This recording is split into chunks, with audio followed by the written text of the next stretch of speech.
Ravi de vous revoir. J'imagine que votre dose de trèfle vous manquait. Ça tombe à pic. Nous revoilà dans ce deuxième épisode avec l'ami Cyril qui a la dure mission d'essayer cette berline familiale italienne au cœur sportif. Au volant du dernier des dinosaures, dit-il. Allez, je vous laisse entre de bonnes mains, amour, passion et émotion, avec ces douces et magiques Alfa Giulia Quadrifoglio.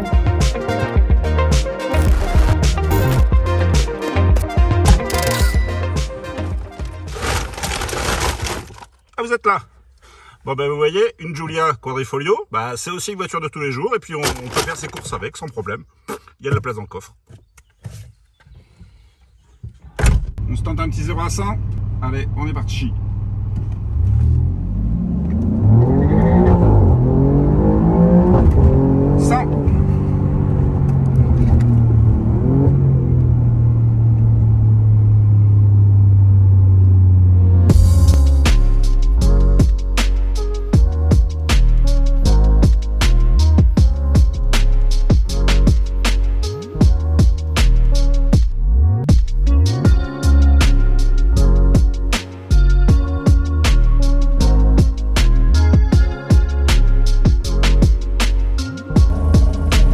Mission du jour, partir en week-end avec 1, 2, 3 ados et des bagages. Est-ce que ça rentre? On va voir ça tout de suite. Challenge relevé les gars. Et on a même encore de la place. Large ce coffre. Challenge numéro 2, faire rentrer 3 grands enfants derrière la Giulia. Résultat. Alors, dites-moi, comment vous êtes? Nickel, nickel. C'est vrai? Ouais. On n'est pas trop serré. C'est juste au niveau des jambes, c'est un peu petit, mais en soi ça va. Au niveau des épaules, tout va bien. On est bien. Je vous rappelle, on est parti pour 8 heures de route, sans s'arrêter, sans pause pipi. Ça va pas être possible. Ça va pas être possible. Bon allez, on est parti. C'est parti.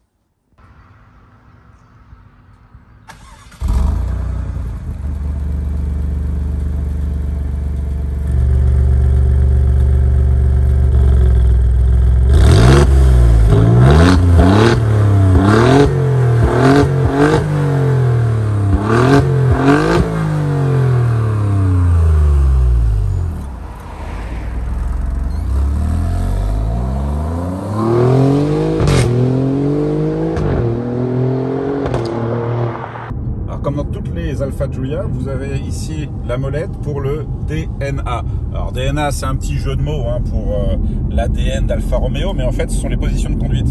Donc vous avez le dynamique, le natural et le all weather.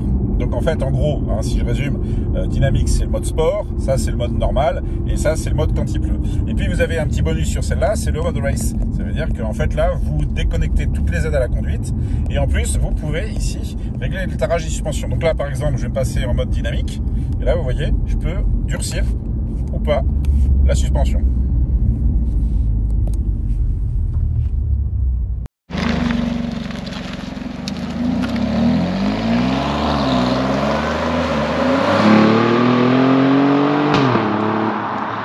Pour 200 km. Alors le but du jeu, ça va être de faire descendre la conso, parce que là, là on est un peu à 17 litres au 100. Alors, bien sûr, je l'ai un peu mené dans ces retranchements, mais là on va faire 200 km d'autoroute, qui va nous permettre d'avoir finalement une conso moyenne. Allez, à tout à l'heure pour le bilan. Cette Giulia est moderne dans son équipement, puisque là j'ai mis le régulateur avec la partie adaptative. Ici, le maintien dans la voie. Donc ça veut dire quoi? Ça veut dire qu'on est en ADAS 2. Et du coup, elle conduit quasiment toute seule. Là, j'ai une voiture devant, donc elle s'adapte par rapport à sa vitesse. Si je me déporte, elle va accélérer jusqu'à arriver à la vitesse choisie au régulateur. Au bout de quelques centaines de kilomètres d'autoroute, on va aller regarder la conso. Allez, c'est parti. Alors, sur l'ensemble de l'essai, pour l'instant, vous voyez, j'ai fait 500 km. dont 250 km, je vais vous le dire, hein, assez dynamique. On est à 13,8, donc en conso moyenne, c'est plutôt pas mal. Maintenant, voyons voir la conso autoroute pure. 10 tout pile, ce qui est pour 510 chevaux, je vous le rappelle, c'est pas délirant, hein, donc on peut quand même envisager de partir en vacances avec cette Giulia Quadrifoglio, puisque avec une conso de 10 litres au 100, c'est certes un budget, mais ça se prévoit, quoi.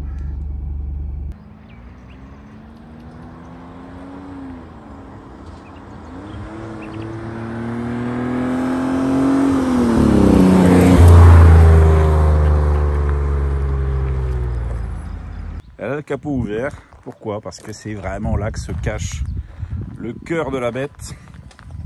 On va aller le voir. Il est là. C'est un V6. C'est marqué dessus. 2,9 litres, biturbo, 510 chevaux. C'est regardez-le bien parce qu'on n'en aura plus beaucoup des comme ça. Il n'y a plus beaucoup de place malgré sa petite cylindrée dans le compartiment moteur. Ah, 90 degrés ici, vous voyez. Bon, dites-moi à quoi ça correspond ces 90 degrés. On s'en doute, hein. Regardez l'habillage ici. Habillage carbone, hein, c'est pas du plastique. On a des vrais extracteurs. Parce que je peux vous dire que il chauffe.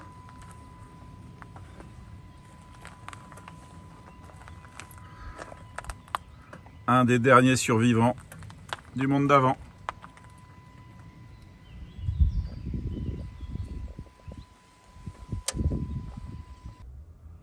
L'intérieur de la Giulia Quadrifoglio est pas non plus complètement différent d'une Giulia normale. On retrouve par contre quelques détails de style. Par exemple, sur ce volant, vous voyez ici une touche de carbone avec le rappel du Quadrifoglio, le trèfle. Également des touches de carbone ici au niveau des poignées de porte. La console centrale, carbone également. Et puis ici l'habillage de la planche de bord. J'en profite pour vous montrer cet écran qui est en fait le nouveau système multimédia qui est apparu depuis les modèles 2020. Tout comme cette nouvelle console avec le petit drapeau italien ici. Vous remarquerez que sur la Quadrifoglio, on a des intérieurs de siège en Alcantara. Ça, c'est le côté sportif, hein, c'est pour avoir un meilleur maintien dans le siège, pour pas glisser. Là, on a en option un système audio Harman Kardon. Elle est plutôt bien équipée, hein. C'est très bien fini. Franchement, cette Giulia, elle est au niveau de la concurrence, hein. Alors, bien sûr, hein, vous avez beaucoup moins je dirais, de gadgets, d'écran. Mais franchement, moi, je trouve que ça lui va bien. J'aime bien ces deux compteurs analogiques. Au milieu, vous avez quand même un grand écran numérique. Mais moi, j'aime bien les deux compteurs analogiques. Alors, je suis peut-être un peu old school, hein, c'est possible. Mais je trouve que ça lui va bien.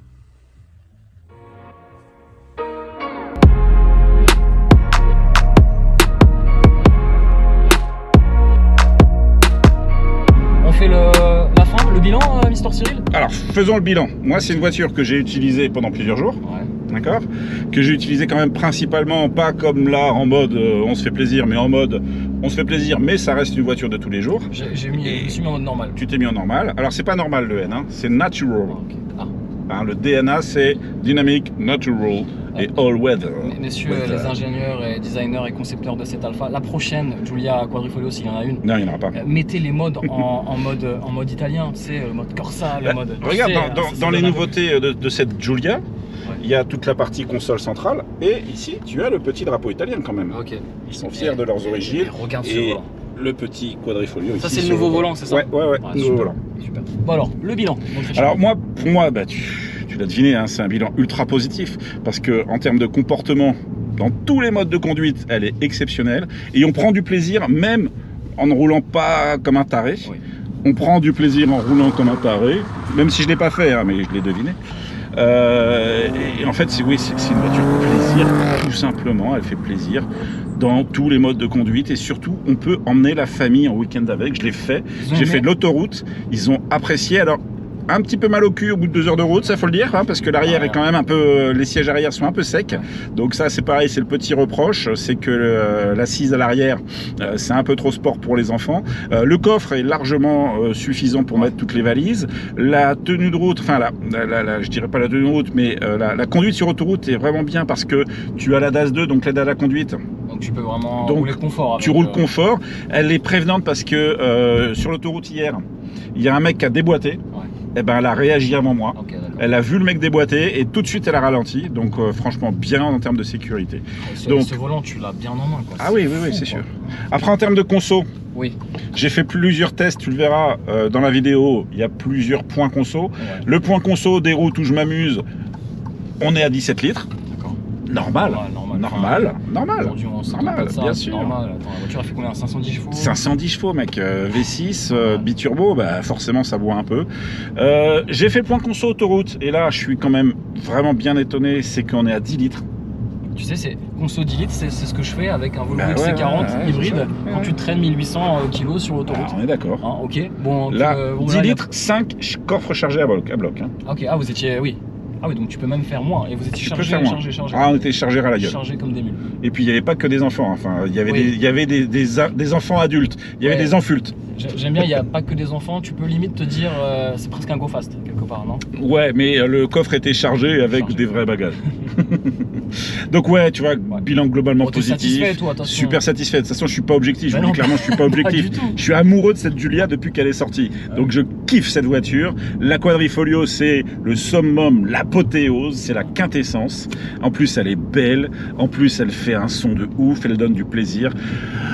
Je l'aime. Ouais, c'est bien. Bon, je pense qu'on va rester sur ces derniers mots. Prions ensemble pour qu'Alpha continue l'aventure sportive. Je vois ta grimace, mais allez, on va quand même prier. Là, ça sent le chant du cygne avec la GTA et la GTA M, c'est les dernières. Ouais, pas rêver. Alors par contre, celles-ci, elles sont complètement délire. Folles. Même dans les prix, ils ont dit allez, on casse la baraque. On lâche tout. On lâche tout. De toute façon, c'est fini. C'est ça. Ok. Merci les gars, merci à tous. Merci à tous. De nous suivre. N'hésitez pas, le pouce. Débattre en commentaire si vous préférez peut-être cette Giulia ou bien sûr la nouvelle Giulia ou M3 ou Mercedes ou RS, bref, dites tout ce que vous aimez, mais surtout dites-nous si vous aimez la Giulia comme moi, comme parce que je l'aime. Ouais les amis, n'hésitez pas à vous abonner, on vous dit à très vite pour de nombreuses aventures sur la chaîne. Ciao les amis.